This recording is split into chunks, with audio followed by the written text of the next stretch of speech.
that you're describing. And you're committed to supporting it? Yes, sir. Thank you. Appreciate it. Thank you, Madam Chair. Senator Britt. Thank you, Madam Chairman. Thank you all for being here today. We certainly appreciate your time and your willingness to be in front of this committee. We know that the U.S. Army Corps of Engineers is responsible for the design, construction, and maintenance of both military construction and civil works projects across our great nation. I appreciate your consistent commitment to construction projects at military installations, including those at Fort Novosel, outside my hometown of Enterprise, Alabama. Secretary Connor, thank you for visiting the Port of Mobile last week. I know that the Port and the Mobile District welcomed the opportunity to show you around. In 2019, the U.S. Army Corps of Engineers approved what was called the General Reevaluation Report, examining the cost and benefits and the environmental impacts of deepening and widening the Mobile Bay Ship Channel to accommodate larger vessels and allow two-way traffic. In June of 2020, the U.S. Army Corps and the Alabama State Port Authority signed a project partnership agreement, and the FY 2020 U.S. Army Corps Work Plan fully funded the Channel Deepening and Widening Project. In September of 2020, the Mobile District of the U.S. Army Corps of Engineers awarded the first of now 7 phases of construction for this project. As of today, Phase 1 and Phase 3 of the project is complete. Phase 4 of the project is scheduled for completion in June of 2024, while the remaining 4 phases are scheduled to be done concurrently starting later this year. The full project is scheduled to be completed by March 2025. The deepening and widening of the Mobile Ship Channel will bring unprecedented economic growth to the entire state of Alabama and to the communities surrounding the Mobile Bay. Once deepened, the public and private terminals of the Port of Mobile will be able to accommodate larger ships and more frequent scheduling, handling a wide range of cargo, including mined materials, manufactured goods, bulk cargo, containerized cargo, and agribusiness cargo. Mr. Secretary, from your standpoint, is the project to deepen and widen the Mobile Ship Channel on schedule for completion by March of 2025? Senator, yes, the project is still on schedule. Can I just say, fantastic facility, fantastic tour last week. Pretty impressive, the capabilities there, and the diversification in the port as far as the cargo that it brings in and out.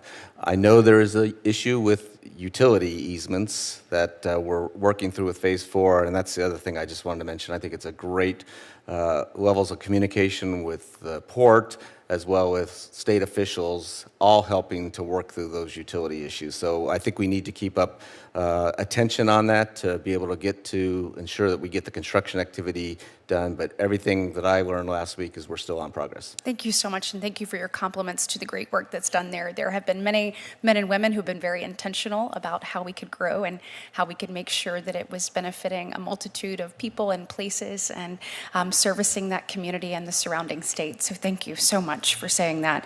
And I know that all parties are committed to working through any necessary paperwork, anything that needs to be done to make sure that we stay on time and we meet that March 2025 deadline. The Port of Mobile is expected to receive $5.4 million in FY23 in the work plan for the Port Energy Funds. Port Energy Funds are funds provided to ports across the nation at which energy commodities comprise more than 25% of the tonnage moved through the port. This year, it is my understanding that the U.S. Army Corps has revised guidance for the use of port energy funds, such that if a port is receiving these funds and they wishes to them for dredging material and management activities, it is either not allowed or requires the U.S. Army Corps headquarters to sign off. This is different from past practices. In past MOUs, the Port of Mobile has been able to use the port energy funds for berth dredging and surveying, post-dredging, hauling, berth dredged materials, and off-site upland sites requiring testing of these materials and just in a wide variety of things.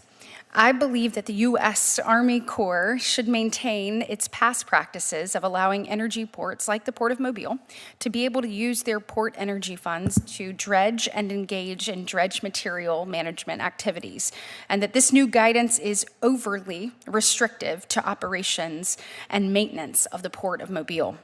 Mr. Secretary, will you commit to reviewing this new guidance and ensuring that the port energy funds can be used for both dredging and for dredged material management activities? I will absolutely Before you I'm get sorry. the answer to that question, Senator Britt, I have to go to another committee hearing. Senator Murkowski's on her way. I know this, you'll not say no, but would you mind holding the gavel until Senator Murkowski gets here? I would be honored. Thank you. Thank you very much. Thank you, Madam I'll Chairman. turn that over to you till Okay. she gets here. Thank you. Thank you so much. This is the first time, number 99 out of 100. This may be, it's going to take quite some time before I get to do something like that again. Thank you. Senator, I'll just say I was a staff person in the Senate when I think Barack Obama was 99. Okay, well, there you go. There you go. I'm absolutely committed to relooking at that guidance. I think there's two questions. The beneficial use of dredge material and dredge material management, is that within the definition of expanded uses under the statute? And then I think my predecessor, we might have some guidance out there that might be causing the issue. So I will go back and look at that, because quite frankly, one of the most impressive aspects of last week's tour was and General Spellman gets all the credit for setting a high goal for beneficially using dredge material. Yes. And that has a lot of advantages and environmental benefits. I saw a lot of that last week. We want to incentivize that. We don't want to minimize that. So I will go back and look at that guidance. No, and we're really proud. That's something that we've tried to do. And I'm sure you saw it there with the creation of the island and creating the ecosystems, allowing thousands of birds to nest, and including the brown pelican there that was removed from the federal endangered species list in 2009. So certainly want to make sure that we're being responsible. And so I appreciate you leaning into that as well. And on that note, I'm going to raise this issue. I know that permitting approvals do take time, and that you and your staff continue to work with the Port of Mobile just to make sure that we're doing what we need to do to get this done on time and meeting the needs of the community. Ma'am, I'll just say we completely acknowledge the space requirements there. So this is a 1,200-acre beneficial use site. We are working with EPA in the port on the permitting requirements. Ma'am, I don't see any issues. We'll get this done. Okay, thank you so much. I'll tell you what, that concludes my questions.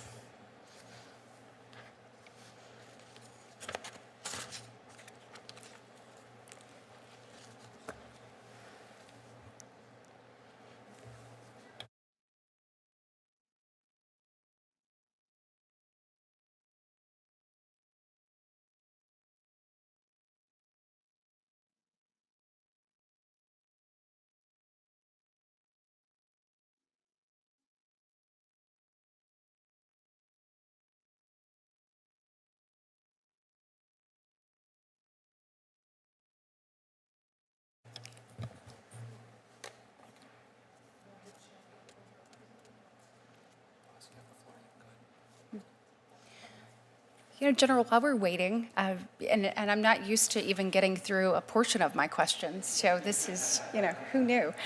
But would love to talk to you. I know that y'all are responsible not only for civil works, but military construction, as we mentioned earlier. Can you share with the committee any challenges that you're having in this space, anything that you believe that needs to be brought to our attention? Ma'am, I take the number one challenge and the number one opportunity that we have in the Corps of Engineers today is our workload. If you go back to the early 90s through 2000, we had about a $15 billion program that was across civil works, military construction, and all the other government agencies that we do work for. And today it's not 15 billion. If you add that all up, it's about 92 billion. Wow. And we largely have the same size workforce, slightly larger. Last year we hired 5,000 new engineers onto our team. and we lost 4,000 to retirements and transfers. So it's certainly a number one challenge, but it's also an opportunity in that we're looking for more innovative ways to get after our projects, working more with industry, working more with architect engineer firms in our designs, and we're having to break a little bit of internal culture but I think it's all healthy. Yes, Mr. Secretary, thank you. If I could just add on to that, I think, in addition to the issues and the workload and the ways the organization is trying to adjust in using our assets across the entire enterprise, those are incredibly important. I think also one of the challenges that we face is not just the magnitude of the costs and cost increases and the personnel to carry out the work, but quite frankly, we have some very well-intended rules that we operate under with respect to fully funding projects or investigations such as through the bipartisan infrastructure law, such as BBA 2018. And quite frankly, we've had significant cost increases, not just in construction activity, but even in the investigations as the work gets more complex. So I think some flexibility or just recognition, and Congress has already done this. We had some restrictions of having to finish projects with BBA 2018 funding. We got some relief in the last omnibus appropriations bill. So we were able to supplement those BBA 2018 funds with additional resources from the bipartisan infrastructure law and move forward with a critical project on California's shoreline. So I would just say I think that's a dialogue that we need to continue to have with the professional staff and with senators about where we're not able to complete work, which just gets us high-centered, and that's in nobody's best interest, whether it's investigations or construction activity. Absolutely. And General, can I dig down? So you had 4,000 people retire? No, ma'am. It was an arrangement of retirements, folks transferring to private construction work, folks going to work for other federal agencies. So a large transition over the past year and a half in our workforce. And so what all does the plan entail to recruit and to kind of fill that gap? Yes, ma'am. So we have really energized not only our recruiting campaign. I mean, we were advertising in Times Square here just a few months ago, and but also our retention campaigns. And within the, this is a unique agency within the federal government. Seldom are two of our projects alike. They're very, very complicated, and that's what we sell when we recruit. This is rewarding work that we're doing on behalf of the nation. Excellent. Excellent. Thank you. Can I just say I'm attending an infrastructure task force meeting later on after this hearing, and so I was just getting the readout on some of these statistics with respect to engineers in particular. So I think we anticipate, based on the levels of resources we have normally and even increasing, that we would, have an 8% increase on the number of engineers that we need. And I think even anticipating that, the statistic that I was just given earlier today was that we're still going to be something across not just government, but the private sector, something like 40,000 engineers short of where we need to be to carry out the anticipated level of infrastructure design, construction activity over the next several years. And we're graduating less engineers, and so we're losing ground in that way. So in addition to hiring, and I think we're competing well, it's the retirements and the exit that a lot of folks are making. We need to somehow get the younger generation more interested, more willing to enter into the engineering field and profession because we need them. Yes, absolutely. We'll do a little recruitment tool then. I'm telling people we need more engineers, and certainly what an incredible way to serve our country. So you mentioned Selma earlier in your remarks. Can you tell me a little bit about what is going on there and what the plans are? Yes, ma'am. The good news is we're fully funded for preliminary engineering and design, and we'll have our designs complete in October of this year. And we'll use that design, ma'am, to fully inform what our first size of the first construction contract. I've had the opportunity to visit this project. Everybody on this project delivery team is excited about this work ahead. The next task is to, as I said, is to wrap up the designs, and then we look forward to moving out on construction. Excellent. As you know, Selma is not only an important place in Alabama, but obviously a historical marker for our nation. And so certainly appreciate your attention to that project. And you also have responsibilities to manage recreational areas. Am I right in saying that? Yes, ma'am, hundreds of them across the Yes. country. So tell me, I know a lot of those are subject to damage and other things. Can you share with the committee how you prioritize those fundings kind of across your business line, particularly within that area? Yes, ma'am, but a very challenging mission, and we have some great rangers in the Army Corps of Engineers that get a lot of mileage out of the dollars that we appropriate, we give them. And certainly, it's just always very, very competitive. When I give my recommendations to the Secretary every fall for the next year's budget, life safety always goes to the top, and then we have legal mandates, national security requirements, and then we get into our economic and environmental returns, and we certainly always want to finish what we start. And that's very, very challenging for our recreation sites. We do the best we can. We try to get the maximum use out of every dollar that we are given. It is challenging, but the public, the amount of public that comes out to our recreation sites along the water just seems to grow every year, and it's a program that we're extremely proud of. Excellent. Well, I think this was part of being new. I think this was a test to see if I could finish this out. I wanted to thank you all for coming today. This will end our hearing. I'd like to thank the witnesses and my colleagues for participating in today's hearing.